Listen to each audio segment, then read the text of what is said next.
স্বাগতম সবাইকে। Hello everyone. আজকে আমরা চলে এসেছি আবার নতুন একটা ক্লাস নিয়ে। আজকের ক্লাসে আমরা যে এবিটিএস সিরিজটা শুরু করেছিলাম সেটারই পরবর্তী ক্লাস।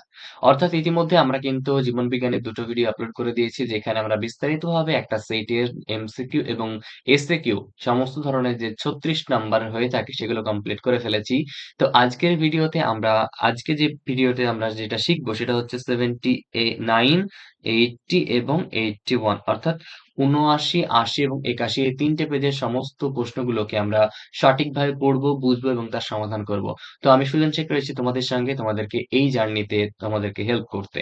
তো চলো দেখো, প্রথমত আমরা যে বিষয়টা জানবো সেটা হচ্ছে জীবন বিজ্ঞানে আমাদেরকে প্রথমত সমস্ত প্রশ্নগুলোর উত্তর যেহেতু করতে হয় তোমাদেরকে, তাই সব প্রশ্নগুলো তোমাকে আগে পড়তে হয় ভালো করে। ভালো করে যখন পড়বে, যখন বুঝবে, তারপরে সেটা উত্তর করতে গেলে কিন্তু ভুলটা হওয়ার সম্ভাবনাটা খুবই কম হবে। তো দেখো কি আছে?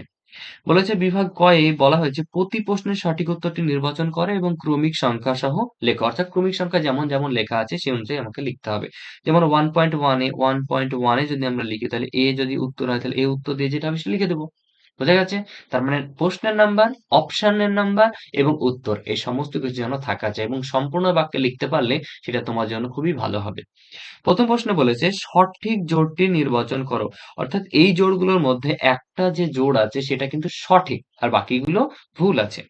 তো এখন যদি আমরা দেখি গুরু মস্তিষ্ক দেহের ভারসাম্য রক্ষা করে, তো না, এটা তো না। গুরু মস্তিষ্ক করে না, এটা তো দেহের ভারসাম্য রক্ষা কে করে? লৌহ মস্তিষ্ক করে। আবার হাইপোথ্যালামাস বুদ্ধি এবং আবেগ নিয়ন্ত্রণ করে, এটাও ভুল। লঘু মস্তিষ্ক দেহের তাপমাত্রা নিয়ন্ত্রণ করে, এটাও ভুল। তাহলে সঠিক কে? বেঁচে থাকলো কে? একদম ঠিক বলেছো, লাস্টেরটা অর্থাৎ সুষুম্না শীর্ষক স্নায়ুস্পন্দন ও খাদ্য গলার্ধকরণে সাহায্য করে। ১ নম্বর প্রশ্নের যে উত্তর সেটা হচ্ছে কি? সুষুম্না শীর্ষক। কি বলা হয়েছে? হৃদস্পন্দন এবং খাদ্য গলার্ধকরণে নিয়ন্ত্রণ করে। ঠিক আছে? আচ্ছা দেখো ২ নম্বর দেখো। ২ নম্বর বলছে নিচের কোনটি এডিএইচ হরমোনের কাজ? আমাদের এখানে ৪ টে কাজ দেওয়া আছে A, B, C, D করে ৪ টে। তো এই ৪ টে কাজের মধ্যে যেটা সঠিক উত্তর সেটা হচ্ছে উপধমনীকে সংকুচিত করে রক্তচাপ বাড়াতে সাহায্য করে। কি করে? এডিএইচ যেটা আছে সেটা হচ্ছে উপধমনীকে সংকুচিত করে। সংকুচিত করে রক্তচাপটাকে বাড়াতে সাহায্য করে। আর এটাই হচ্ছে আমাদের এখানকার সঠিক উত্তর। যেহেতু বাকিগুলো ভুল ওগুলো আর আমরা পড়লাম না। ঠিক আছে? আচ্ছা দেখো ৩ নম্বর প্রশ্নে কি বলেছে? নিচের কোনটি অক্সানের গঠন সংক্রান্ত বৈশিষ্ট্য নাম? অর্থাৎ অক্সানের মধ্যে কোন, কোন গঠনগুলো আছে সেগুলো আমাকে কিন্তু মনে রাখতে হবে। আর অক্সনের ছবিটা বা নিউরনের ছবিটা যেটা আছে স্নায়ুকোষ এটা কিন্তু খুব গুরুত্বপূর্ণ তোমাদের জন্য। তোমরা একবার দেখে রাখবে। তো এই প্রশ্নে যদি আসা যায় তাহলে হচ্ছে অক্সনের গঠন সংক্রান্ত যে বৈশিষ্ট্যগুলো সেগুলো কিন্তু আমাদেরকে দেখতে হবে। কি বলা আছে? আমরা যদি দেখার চেষ্টা করি ১ নম্বর বলা আছে র্যানবিহারের পর্ব, ২ নম্বর হচ্ছে মাইলিন শীথ, ৩ নম্বর হচ্ছে নিজেল দানা, ৪ নম্বর হচ্ছে সোয়ান কোষ। তো সঠিক উত্তর হচ্ছে নিজেল দানা। এটা কিন্তু সেখানে থাকে না। তাহলে সঠিক উত্তর কি হচ্ছে? নিজেল দানা। ওকে? আচ্ছা। ৪ নম্বর প্রশ্নটা দেখো। অ্যামাইটোসিস কোষ বিভাজনের সঠিক বৈশিষ্ট্যটি শনাক্ত করো। এর মধ্যে ৪ টে অপশনের মধ্যে একটা হচ্ছে সঠিক। কি জন্য? না তো অ্যামাইটোসিস কোষ বিভাজনের একটা সঠিক বৈশিষ্ট্য এখানে রয়েছে। সেটা আমাদের কি করতে হবে? যাচাই বাছাই করে দেখতে হবে। তো ১ম এ বলা আছে যৌন জননকারী জীবের জনন মাতৃকোষে ঘটে। ২ নম্বর হচ্ছে এটিকে পরোক্ষ বিভাজন বলা হয়। ক্রোমোজোম ও মেমব্রেন গঠিত হয়, ক্রোমোজোম ও মেমব্রেন গঠিত হয় না। তো এর মধ্যে যে সঠিক উত্তর সেটা হচ্ছে ক্রোমোজোম এবং মেমতন্তু গঠিত হয়। কি, কি হচ্ছে? ক্রোমোজোম এবং মেমতন্তু গঠিত হচ্ছে।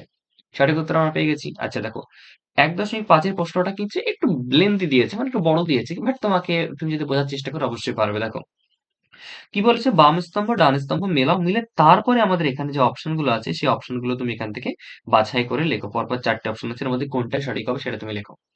প্রথমত আমরা যদি দেখার চেষ্টা করি সিএসএফ তারপর কি আছে মেনিনজেস আর হচ্ছে নিউরোগ্লিয়া। তো এগুলো কোনটার সাথে কোনটা গুরুত্বপূর্ণ? সেটা হচ্ছে সিএসএফ হচ্ছে অভিঘাত শোষকের রূপে কাজ করে। কি আছে? অভিঘাত শোষক রূপে কাজ করে।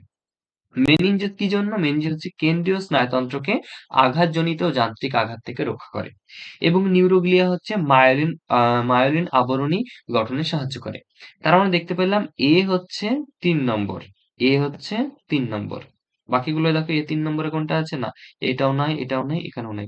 তার মানে যেটা সঠিক সেটা হচ্ছে কি এ এর ৩ নম্বর, ২ এর ১ নম্বর এবং ৩ এর বা সি এর ২ নম্বর। তার মানে ১ম যে সঠিক উত্তর সেটা হচ্ছে কি আমরা যদি ভালো করে দেখি তাহলে হচ্ছে অপশন বি। ভালো করে দেখো। সিএসএফ, সিএসএফ কি বলা আছে? সিএসএফ হচ্ছে অভিঘাত শোষক রূপে কাজ করে। তাহলে একেটের সাথে মিলল কোথায়? একেটের সাথে ৩ মিলেছে। মিলিয়ে দিচ্ছি কিন্তু আমি। ঠিক আছে? মেনিনজেস বি, বি এরটার সাথে মিলল কোনটা? একেরটা। বি এরটার সাথে একেরটা মিলেছে এবং নিউরোগ্লিয়া হচ্ছে মায়োলিন আবরণীর সাহায্যে গঠন করে। সি এর ২ কমপ্লিট। আচ্ছা দেখো, পরের প্রশ্ন দেখো। বলেছে সঠিক জোড়াটি নির্বাচন করে লেখো। সঠিক জোড়া এবং নির্বাচন করে এবং লেখো। তার মানে দেখতে পাচ্ছি বাকিগুলো ভুল হবে। তো সঠিক জোড়া কোনটা সেটা কিন্তু আমাদেরকে জানার বিষয়। তো বহুবিভাজন হাইটা, এটা তো কখনোই না। দেখো, পুনরুৎপাদন হচ্ছে ফার্ন, এটাও হবে না। কর্কটগম প্ল্যানেরিয়া, এটাও হবে না। তাহলে সঠিক উত্তর যেটা সেটা হচ্ছে কি খন্ডি ভবন স্পাইরোগাইরা। স্পাইরোগাইরা যে খন্ডি ভবন সেটাকে আমরা কি বলতে পারি? সঠিক জোড়া। ঠিক আছে তো? আচ্ছা দেখো, নেক্সট 1.7 এ বলেছে গিনিপিগের ক্ষেত্রে দ্বিসংখ্য জননের F2 জনিত উৎপন্ন capital B small B capital R small R এবং capital B small R sorry capital B capital R genotype দুটি উৎপন্ন গ্যামেটের সংখ্যার অনুপাত কি হবে? অনুপাত চেয়েছে। তো এর যে সঠিক উত্তর সেটা হচ্ছে 4:1। সঠিক উত্তর কত হচ্ছে? 4:1। আচ্ছা দেখো, মানুষের ক্ষেত্রে সঠিক জোড়া কোনটি? সঠিক জোড়াটি নির্বাচন করতে হবে। বলছে ডিম্বাণু স্বাভাবিক ক্রোমোজোমের বিন্যাস হচ্ছে 22A প্লাস XX। তো এখানে আমরা জিনিসটা লক্ষ্য করবো, XX যদি থাকে তাহলে সেটা কখনোই ডিম্বাণু হতে পারে না। আমরা দেখেছি নরমাল যদি হয় তাহলে হচ্ছে 44A, নরমাল হচ্ছে 44A প্লাস XX অথবা 44A প্লাস XY, এমনটা হতে পারে। বাট যেহেতু 22 বলেছে এবং ডিম্বাণু মানে হচ্ছে অর্ধেকটা। আর এখানে একটা জিনিস মাথায় রাখতে হবে, একটা হচ্ছে ডিম্বাণু, একটা হচ্ছে শুক্রাণু। যেহেতু ডিম্বাণু বলছে তার মানে ডিম্বাণু হচ্ছে মেয়েদের ক্ষেত্রে বা মহিলাদের ক্ষেত্রে। তো ডিম্বাণুতে মেয়েদের দুটো যেহেতু XX থাকে তার মানে একটা X হবে। তার মানে সঠিক উত্তর যেটা হচ্ছে সেটা হচ্ছে এই যে ডিম্বাণুর স্বাভাবিক ক্রোমোজোমের বিন্যাস হচ্ছে 22A, 22টা অটোজোম এবং একটা এক্স ক্রোমোজোম। ঠিক আছে? হুম।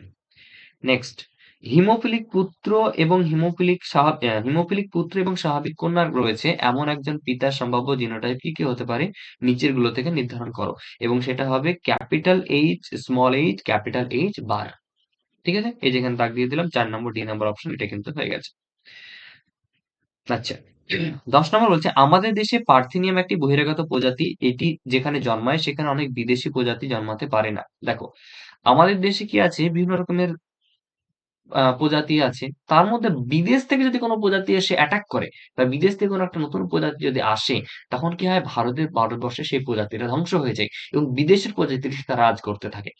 অর্থাৎ দেখতে পাচ্ছ পার্থেনিয়াম হচ্ছে বহিরাগত প্রজাতি, যখন ভারতবর্ষে আসে তখন আমাদের দেশীয় যে প্রজাতি আছে সেগুলো কি করে দেয়? ধ্বংস করে দেয়।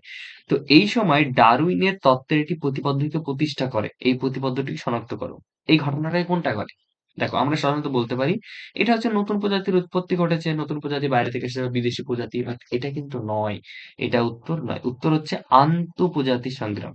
যখন বাইরে থেকে কোনো একটা প্রজাতি আসবে আর অলরেডি একটা প্রজাতি আছে ভারতবর্ষে, তো দুটোর মধ্যে কি হবে? সংগ্রাম, যুদ্ধ, তাই তো? জীবন সংগ্রাম লিখতে হবে। আর এটাকে কি বলা হয়ে থাকে? এটাকে বলা হয় আন্তঃপ্রজাতি সংগ্রাম। এটাকে আমরা কি বলে থাকি? আন্তঃপ্রজাতির সংগ্রাম। আচ্ছা দেখো, নেক্সট 11 নম্বর প্রশ্নে কি বলা হয়েছে? সমসংস্থ অঙ্গের বৈশিষ্ট্য নির্ণয় করো। সমসংস্থ অঙ্গের বৈশিষ্ট্য কি কি হতে পারে? সমসংস্থ, সংস্থ মানে হচ্ছে উৎপত্তি। উৎপত্তি, তার মানে উৎপত্তিগতভাবে এক। কোন অপশনটা? তুমি যদি এখানে অপশনগুলো পড়ো তো এর মধ্যে দেখবে এই যে উৎপত্তি এবং গঠনগতভাবে অভিন্ন হলেও কার্যগতভাবে ভিন্ন। তার মানে দুটো, যে উৎপত্তি এবং গঠনগত, গঠনের দিক থেকে উৎপত্তির দিক থেকে হচ্ছে অভিন্ন মানে একই, সেম, সমসংস্থ অভিন্ন একই, সমান বা সমসংস্থ আর অভিন্ন অর্থাৎ ভিন্ন নয়। আচ্ছা, নেক্সট হয়েছে এবং কার্যগতভাবে, কাজ তো আলাদা, স্বাভাবিক ব্যাপার। তুমি যদি ভালো করে দেখো আমাদের হাত আর তিমির ফ্লিপার এবং আরেকটা হচ্ছে টাইগার, বাঘের সামনেকার যে পা, সবগুলো গঠন কিন্তু একই রকম, তোমরা পড়েছো। কিন্তু প্রত্যেকটা কাজ কি? মানুষের হাত দিয়ে কি করে? তিমি ফ্লিপার দিয়ে কি করে? জল সরিয়ে যায়। বাঘ কি করে? লাফ দেয়। তো প্রত্যেকটার কিন্তু আলাদা আলাদা কাজ আছে, তাই কার্যগতভাবে এগুলো কি হবে? ভিন্ন বা আলাদা, বাট গঠনগত দিক থেকে এক।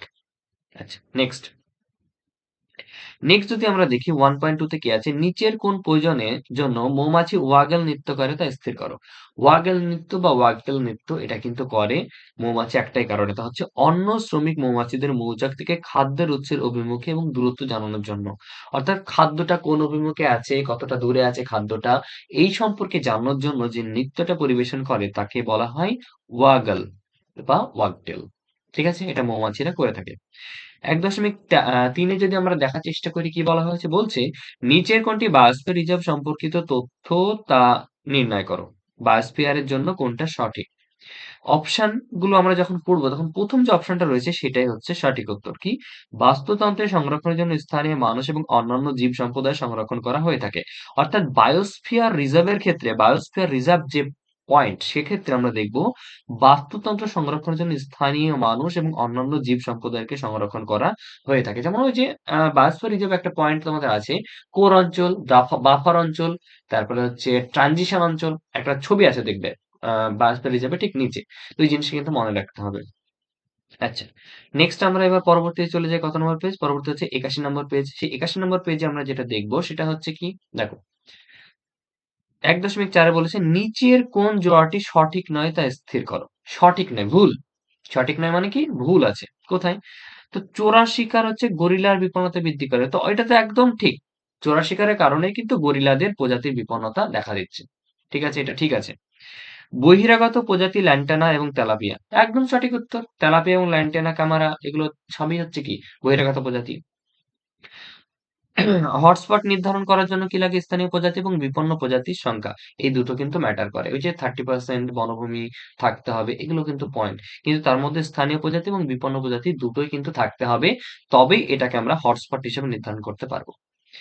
লাস্ট হচ্ছে গ্রিন হাউস গ্যাস এবং ইউট্রিফিকেশন। তো এদের মধ্যে কোনো মিল নাই, অর্থাৎ এটাই হচ্ছে যে ভুল উত্তরটা খুঁজতে বলেছে, সেটা হচ্ছে গ্রিন হাউস গ্যাস এবং ইউট্রিফিকেশন দুটো সম্পূর্ণ ভিন্ন ঘটনা। তাই এখান থেকে এটাই হচ্ছে মানে আপাতত এটা হচ্ছে সঠিক উত্তর, যদিও এই কম্বিনেশনটা অর্থাৎ এই দুটো একসাথে ভুল। ঠিক আছে, আচ্ছা।